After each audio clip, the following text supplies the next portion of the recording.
Hola, ¿cómo les va? ¿Cómo les está yendo con la cursada? ¿Algún problema? Ingresamos a una nueva unidad. Recuerden, con respecto a la unidad anterior, cualquier problema que ustedes puedan referir o cualquier dificultad que tengan con este método de enseñanza-aprendizaje que estamos haciendo, nos lo digan. Tiene una encuesta anónima que pueden dar sus opiniones, pero aparte, recuerden que cuando nos encontramos los días viernes, ustedes pueden referir aquellos problemas para que nosotros los podamos corregir.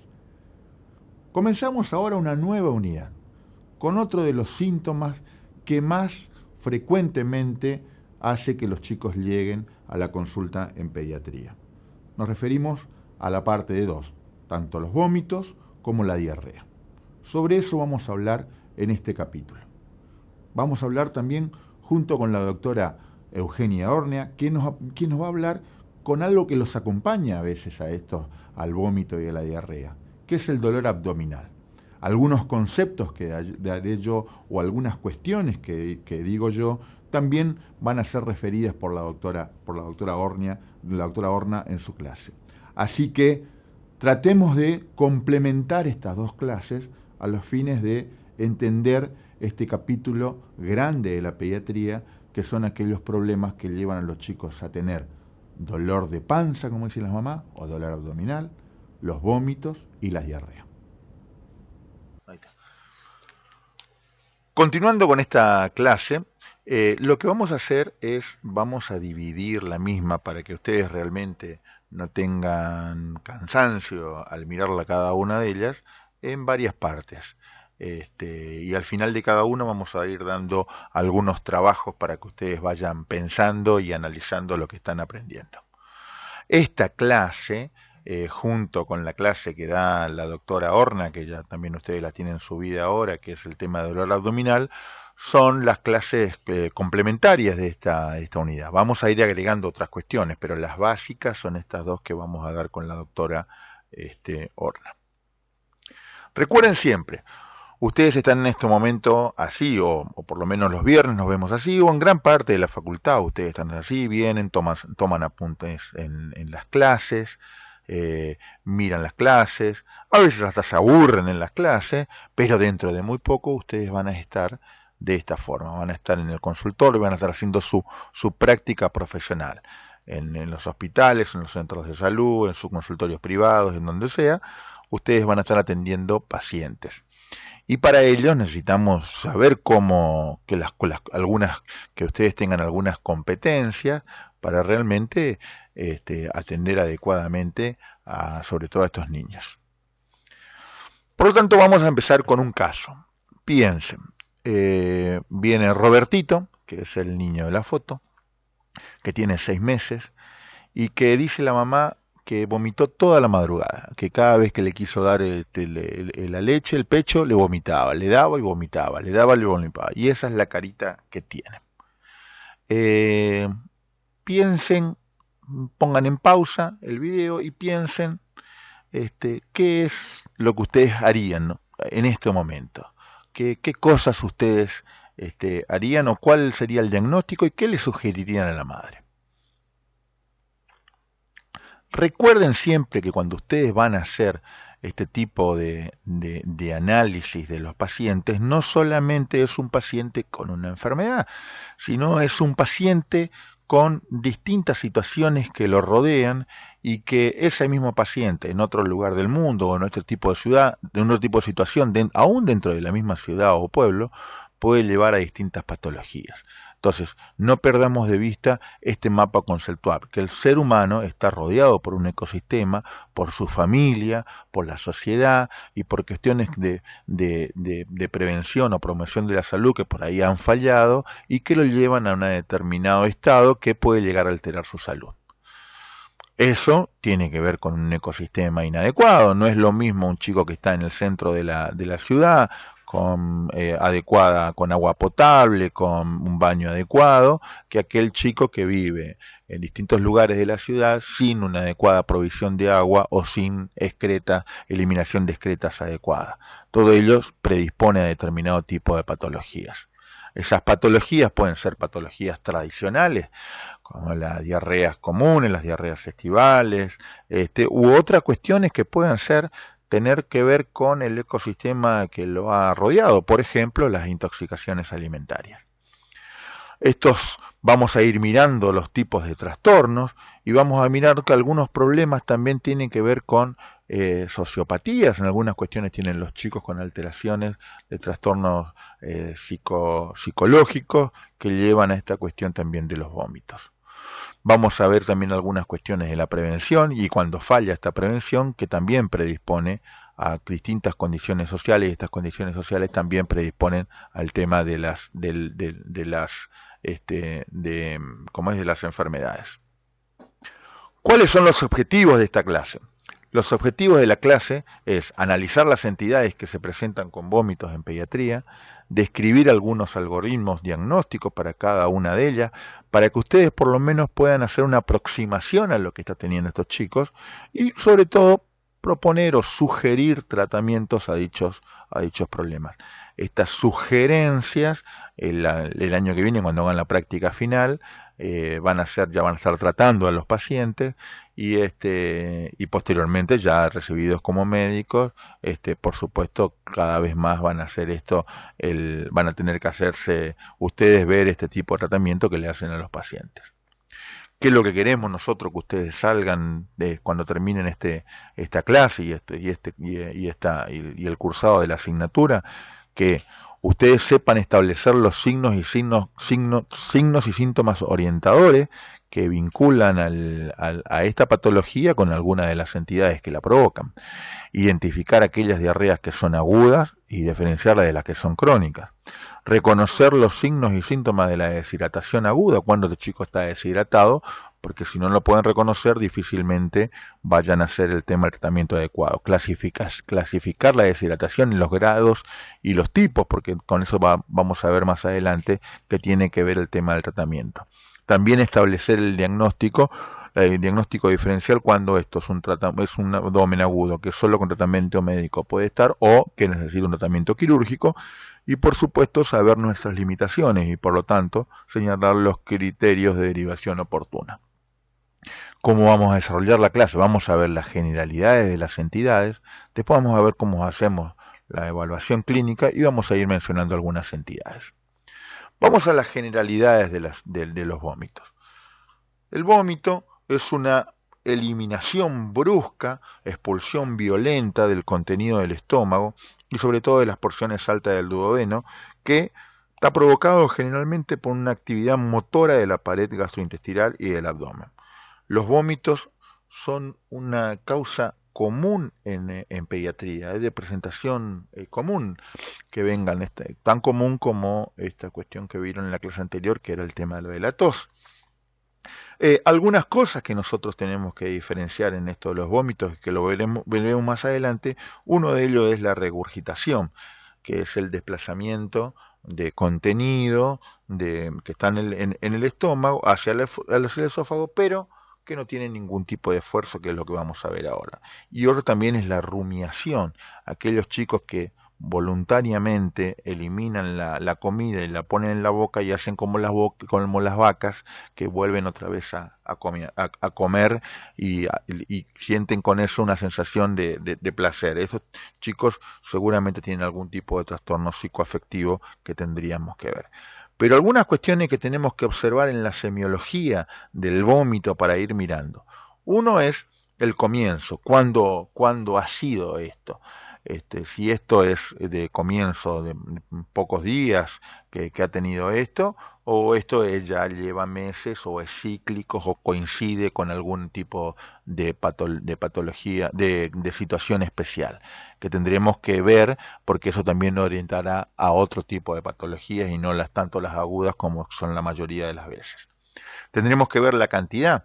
Los vómitos abundantes generalmente indican mayor intolerancia y tienen también más posibilidades de provocar deshidratación prontamente y por supuesto son generalmente causas más graves.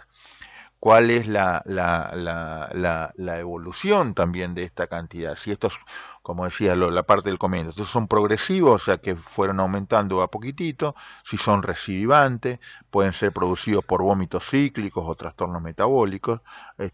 Cada una de estas cuestiones, estas características tienen que ver con distintas entidades y por lo tanto es importante hacer una semiología de esto, lo del vómito. El esfuerzo, decíamos recién, no es lo mismo un chico que vomita con esfuerzo. Algunas veces ustedes han vomitado y ven que por algunos trastornos hacen que realmente el vómito les provoque mucho esfuerzo, mucho malestar. Una cosa es ella y otra cosa es un niño que está vomitando sin esfuerzo, generalmente eso lo da el reflujo gastroesofágico. Tenemos que ver el contenido. No es lo mismo que vomite solamente una sustancia blanquecina o líquida que es contenido gástrico, a que vomite, por ejemplo, sangre, que nos hace pensar en otra cuestión, o que vomite bilis, que obliga a la valoración de algún tipo de obstrucción, por lo menos debajo del ángulo de Trace, por arriba del ángulo de Trace, o vómitos no biliosos que con menor frecuencia también se pueden dar en otro tipo de patologías. También ver cómo están las heces, o sea, no solamente los vómitos, sino si elimina o no también deposiciones y cómo son estas. Otra cuestión que tiene que ver también es la relación con las comidas. Si cada vez que come y vomita, sobre todo aquellos chicos menores de 2 meses, tiene que pensarse en algún tipo de obstrucción, por ejemplo la obstrucción pilórica o aquellos vómitos postprandiales que pueden estar diciéndonos y son cíclicos que se producen cada tanto, que en algún tipo de alergia alimentaria. O la técnica de alimentación, cuántas veces le da el líquido, la forma de preparación, si le da costado o no le da costado. También la frecuencia, no es lo mismo un vómito en el día que si estos son mucho mayor y eso habla de una mayor intolerancia al vómito. Las edades son importantes. No es lo mismo el vómito que vaya a tener un neonato que el niño mayor. En el neonato, generalmente las cuestiones que vayan a pasar tienen que ver con alteraciones congénitas del intestino, del sistema gastrointestinal, obstrucciones sobre todo. En los chicos en los primeros 2 meses también tienen que estar cuestiones que tienen que ver con gastroenteritis, que son las infecciones más comunes, pero también puede haber reflujo gastroesofágico u obstrucciones al tubo digestivo que no se manifestaron en la etapa neonatal. Los chicos lactantes más grandes, entre los 3, 4 meses y los 2 años, también pensar, aparte de las diarreas, las gastroenteritis o cuestiones de obstrucción, como es la invaginación intestinal que se da sobre todo en esta época.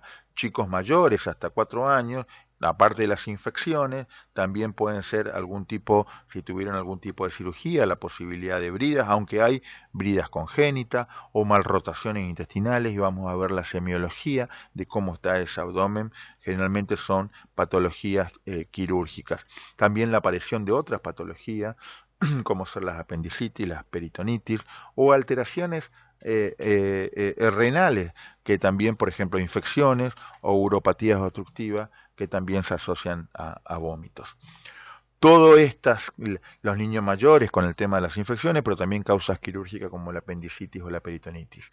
Una lista mucho mayor de estas causas, ustedes la van a ver en los documentos de la Asociación Española de Pediatría que le hemos puesto en el campus para que ustedes lo vayan revisando.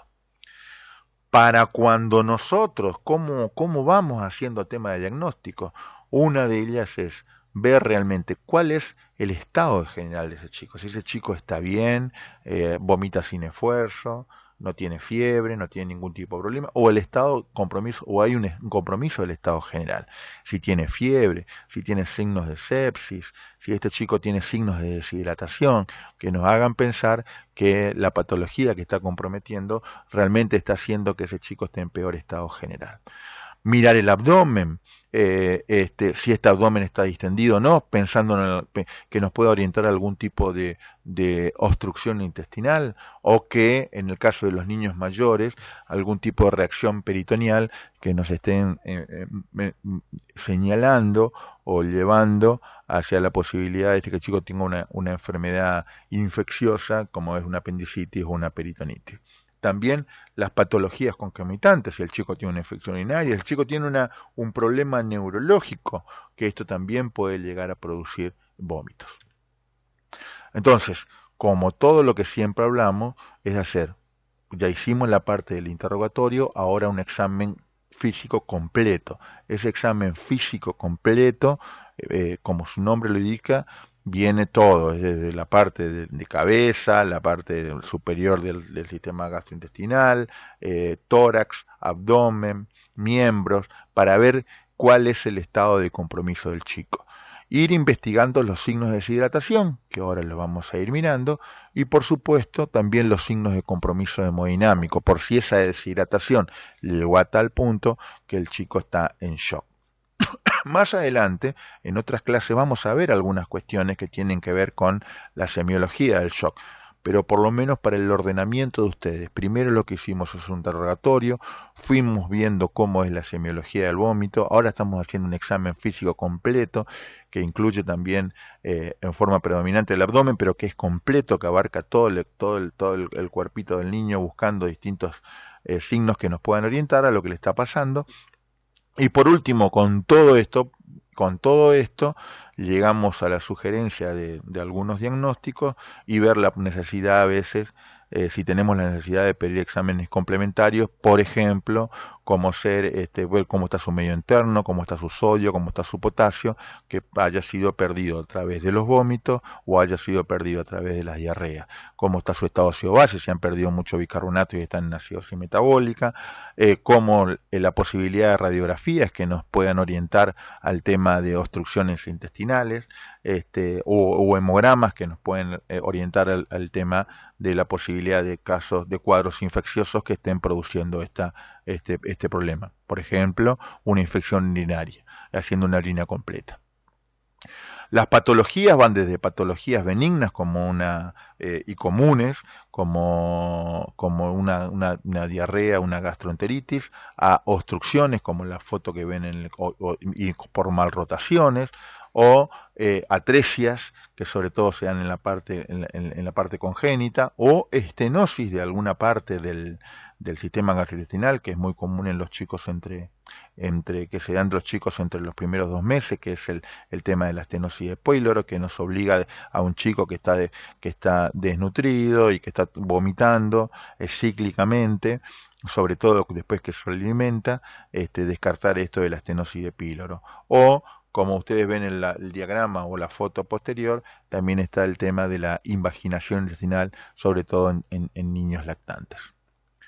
Entonces, nosotros dentro de las patologías que vamos a ir pensando, vamos a tener la diarrea aguda y la crónica, tenemos que definir, después más adelante vamos a definir la diarrea crónica y ustedes se van a dar cuenta entonces cómo ver la definición de diarrea aguda, obstrucciones intestinales que sobre todo se dan en el periodo neonatal, ver las características del reflujo gastroesofágico, este chico que vomita sin esfuerzo, ver las características de la invaginación intestinal mediante la semiología del abdomen, de estos niños, que realmente está tenso, no es un abdomen blando como puede tener el de reflujo gastroesofágico, sino que es un abdomen distendido, globuloso, tenso, que nos hace pensar en otra cuestión. Y por supuesto, en los niños con fiebre, niños con reacciones peritoneales, ante la semiología, dolor abdominal, pensar en la apendicitis o en la peritonitis.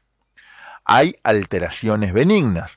Una de ellas, fíjense, si ustedes lo ven a ese chico y lo están revisando, es un chico sano, es un chico que se lo ve bien, se lo ve de buen aspecto, se lo ve rosado, pero puede presentar esa primera deposición negruzca, amarronada, como que está. Eso es el meconio, eso es la deposición de los primeros días de vida. Durante la primera semana va cambiando y por último termina en esa deposición amarilla que a veces las hace 8 o 10 veces por día, pero el chico está en buen estado general, crece, anda bien y la materia fecal no tiene ningún tipo de problema, pero son deposiciones explosivas y líquidas. Esa es la deposición típica de un lactante alimentado a pecho y eso es normal. Decirle a la mamá que los bebés pueden llegar a tener ese tipo de deposiciones. Terminando esta primera parte que se nos hizo larga, pero tenía que ver con algunas cuestiones de la introducción, algunas cuestiones. Un ejercicio para que ustedes lo hagan. Usted está haciendo una rotación en el interior del Chaco. Ayer atendió un parto del que nació Santiago y Santiago está en su segundo día de vida. Nació en un embarazo de término, de un parto vaginal sin complicaciones. La historia clínica que hizo el obstetra dice, informa polidriamnios. Ayer se alimentó bien con pecho materno exclusivo, pero esta madrugada empezó con vómitos que ahora son biliosos. Todavía no tuvo deposiciones. Con lo que hemos expuesto hasta ahora, piensen, ¿qué harían? ¿Cómo lo estudiarían? ¿Qué diagnóstico diferencial ustedes propondrían? ¿Qué conductas seguirían? Traten de ayudarse